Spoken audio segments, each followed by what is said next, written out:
چندین ماه پیش فیلمی در شبکه‌های اجتماعی پخش شد که باعث شد تمام مردم کشور صربستان نتونن شبا راحت بخوابن. پلیس این کشور شکایت‌های عجیب و مشابهی از مردم دریافت میکنه، یعنی چندین شکایت که همه مثل همن. که حالا داستان اون شکایات چی بود؟ بعضی از مردم ادعا داشتن زمانی که در خیابون در حال قدم زدن بودن، ناگهان یه زنی رو میبینن که در یه جای به شدت خلوت و دور از هر گونه انسانی در حال رقصیدنه، اونم یه رقصیدن شدیداً عجیب که خب درسته تا اینجا وجه دارکی نداشت. اما وقتی مردم تصمیم می‌گرفتن نزدیک این زن بشن، اتفاقی میافتاد که در طول ویدئو خواهیم فهمید. سلام برابچ، چه خبر؟ و بله، امشب برگشتیم با یه مبحث شدیداً معروف که خیلی ازم درخواست کردن راجبش ویدئو بذارم، که اون بحثی نیست جز زن رقصنده صربستانی که داستانشو وقتی خوندم انصافاً ترسناک بود. اما قبل از اینکه داستان رو با هم بررسی کنیم، مثل همیشه قرار فیلمایی رو ببینیم که خواب شب رو ازمون میگیره، یعنی همون سبک مورد علاقه شما که بهش میگیم فیلمای ماورالطبیعه. اولین فیلم که با دیدنش ممکنه خیلی تعجب کنن مربوط میشه به یکی از بیمارستان‌های کشور آرژانتین که نگهبان این بیمارستان اتفاقی واسش میفته و ضبط میکنه که دیوانه‌وار عجیبه. این نگهبان ادعا میکنه یکی از شبها یه پیرزن که سنش هم خیلی بالا بود وارد بیمارستان میشه و میاد پیش نگهبان و از نگهبان راجع به یه اتاق سوال میپرسه و با راهنمایی گرفتن از نگهبان سوار آسانسور میشه و میره به همون اتاقی که میخواد بره. و اینم همه اطلاع دارن که داخل بیمارستان سر تا سر دوربین مداربسته نصبه و دوربین قطعا باید مکالمه بین این نگهبان و پیرزن رو ضبط کرده باشه که باید بگم بله ضبط کرده، ولی چی ضبط کرده؟ وای.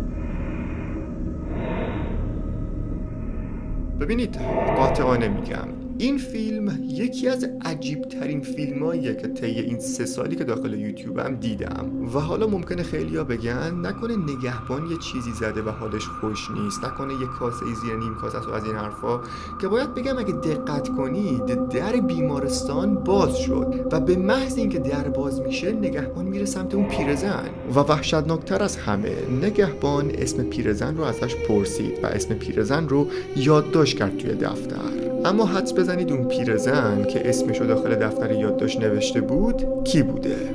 یکی از بیمارهای این بیمارستان که دقیقاً روز قبلش فوت کرده.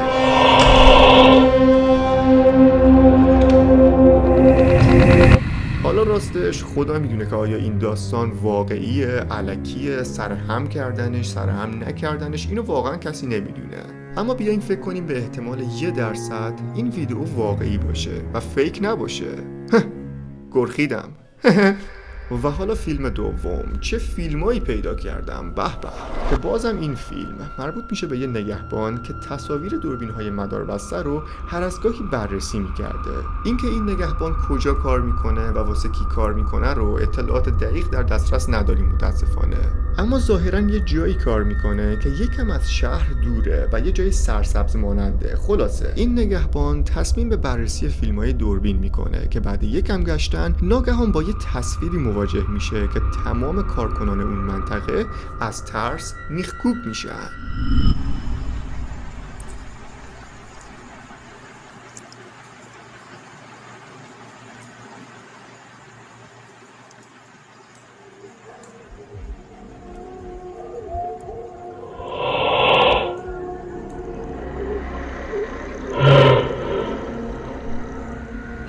آقا من الان یه آدم میبینم، شایدم دوتا، که دارن 4 دست و پا راه میرن و اصلا قیافه آدمی زادم ندارن اینا، که درسته خیلی ترسناک بود و ترسناکتر از همه اینا از نظر من اینه که ما اطلاعی نداریم که آیا این فیلم ها واقعی هن یا الکی و همین گمراه بودن و در گمراهی قرار گرفت در همین گمراهی قرار گرفتنه که به شدت این فیلم ها رو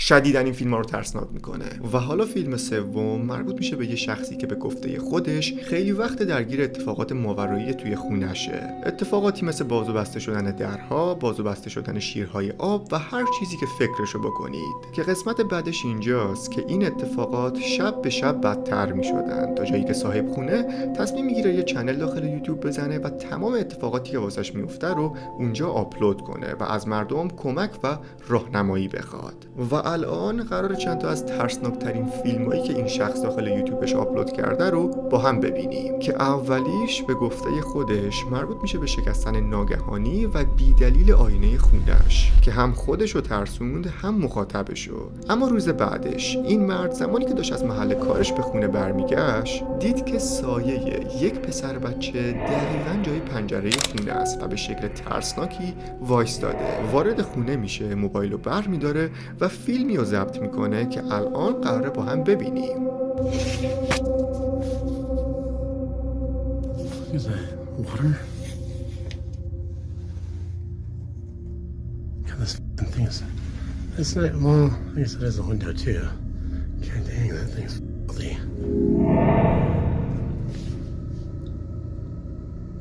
Hello? Hello? Oh, Jesus.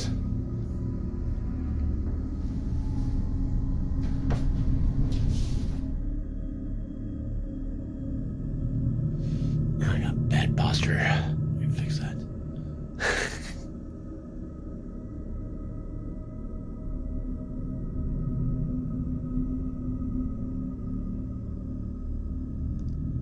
Am I hearing things?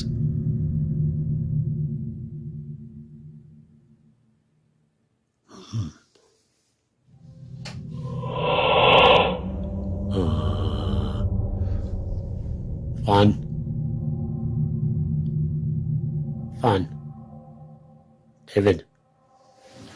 Not funny, guys.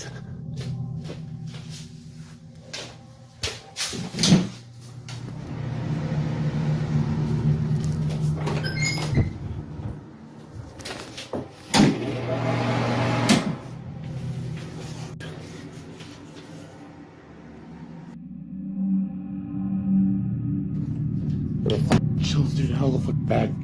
Oh, dude. و اما فیلم چهارم که از نظر من احتمال واقعی بودن این فیلم 80%. حالا چرا؟ چون این فیلم در حین مأموریت پلیس ضبط شده. حالا داستان این فیلم چیه؟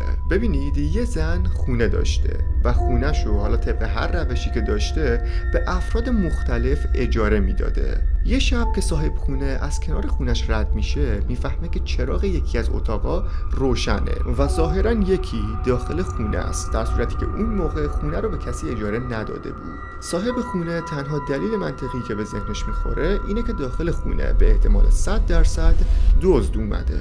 موبایل رو بر میداره، زنگ میزنه به پلیس و ادعا میکنه یکی داخل خونشه و از پلیس درخواست کمک میکنه.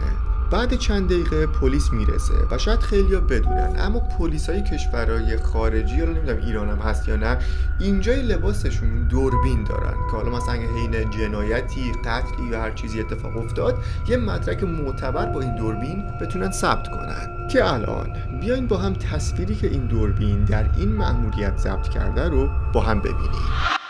They're out of town right now. They're with his parents. And how many rooms do you have? 2 upstairs and 1 downstairs. All right, we're gonna have to go and search the house. Is it okay if we go in? Yeah, of course. You don't have any like pets or dogs or anything? No. Just stay here, man.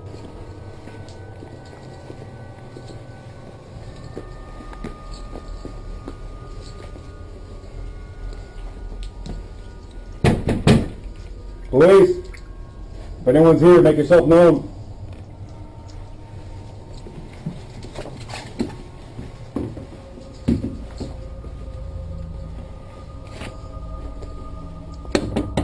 Police.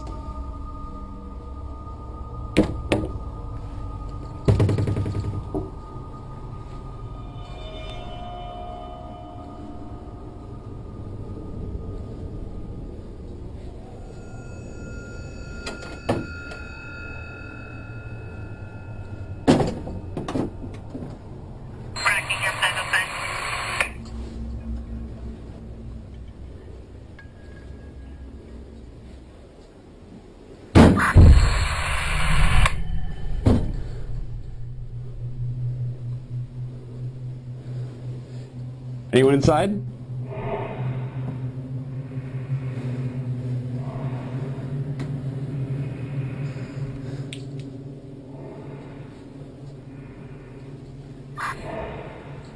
gonna check downstairs, you get upstairs.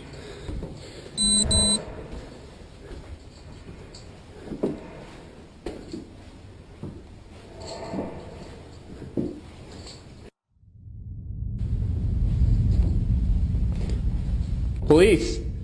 Anyone inside, make yourself known.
Downstairs clear.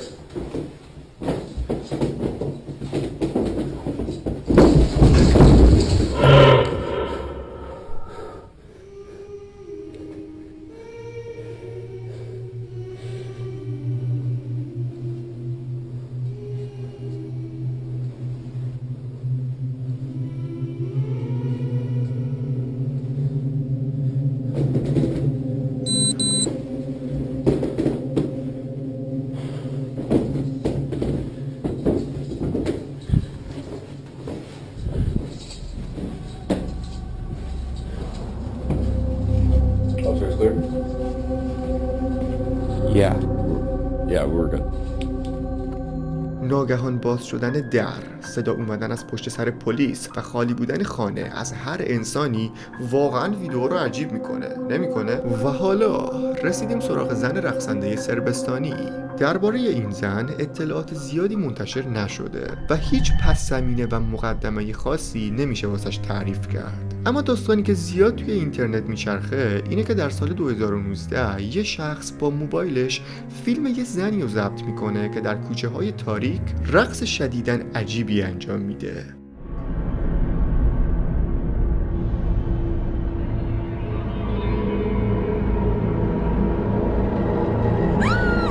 داستان فقط اینجا تموم نمیشه. این زن در حال رقصیدن واقعا مشخص نیست هدفش از این کار چیه. با یه لباس عجیب، فیسی عجیب و رقصی عجیب داره کار خودش رو انجام میده. اما این زن به گفته خیلیا مسلحه و سلاح سرد داره، یعنی همون چاقو، که اگه کسی رو اطراف خودش ببینه رقص رو متوقف میکنه و میره سمتش و اگه گیرش بندازه بلای وحشتناکی سرش میاره.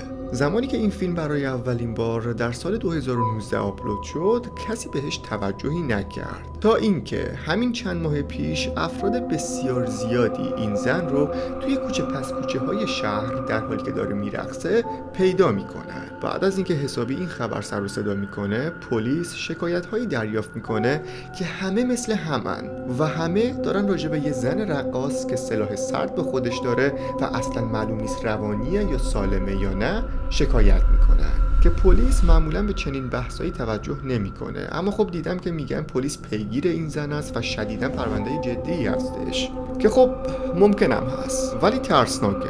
واقعا فرض کن رفتی صربستان، داری قدم میزنی و کیف میکنی واسه خودت که یه زنی رو میبینی که داره میرقصه و بعد با نهایت سرعت بهت حمله میکنه که اگه الان داخل یوتیوب، اینستا و هر جایی این زن رو سرچ کنین اسمشو، یه عالمه فیلم دربارش میاره که از نظر من خیلی بچگانه است. داری راه میری، یه زن داره میرقصه که تیزی هم با خودش داره و بعد اینکه تو رو میبینه بای، که اگه با چشمای باز بهش نگاه کنید باگ به شدت زیاد داره. معمولا در چنین مواقعی کسی نیست که موبایلشو در بیاره و اینقدر تمیز فیلم ضبط کنه. دوما تا الان قتلی درباره این داستان نداشتیم که تایید شده باشه. پس چه نتیجه‌ای میشه گرفت؟ میشه گفت که تمام افراد داخل ویدیو یا موفق شدن از دست این زن فرار کنن یا همه چی ساختگی بوده و ساختن یه همچین فیلمی با چند تا رفیق اصلا کاری نداره. و بعدش هم شهر پر از دوربینای مدار بسته است. اگه قرار باشه کسی با این پوشش تابلو کسی رو زخمی کنه، پلیس توی یه چشم به هم زدن طرفو دستگیر میکنه و پیدا میکنه. حالا اگه بخوایم قسمت دارک داستان رو نگاه کنیم، ممکنه این زن رقصنده یه شخصی باشه که مشکلات روانی داره و قصد کشتن کسی رو نداره، فقط لذت میبره که این شکلی بقیه رو اذیت کنه.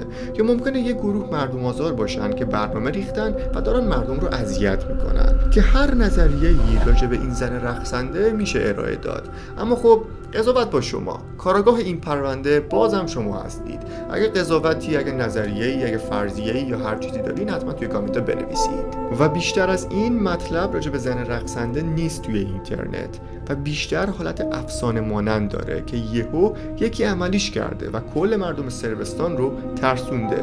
و اما فیلم آخر، یه شخص یه خونه داشته که دقیقاً مقابل خونش یه مغازه بوده با کلی مانکن که ناگهان فیلمی رو ضبط میکنه که بیایم با هم ببینیم. Te lo juro que esa muñeca me estaba mirando hacia acá, mira. ¿Ves que parece como si nos estuviera mirando? Amor, parpadeó. Amor, te lo juro que parpadeó.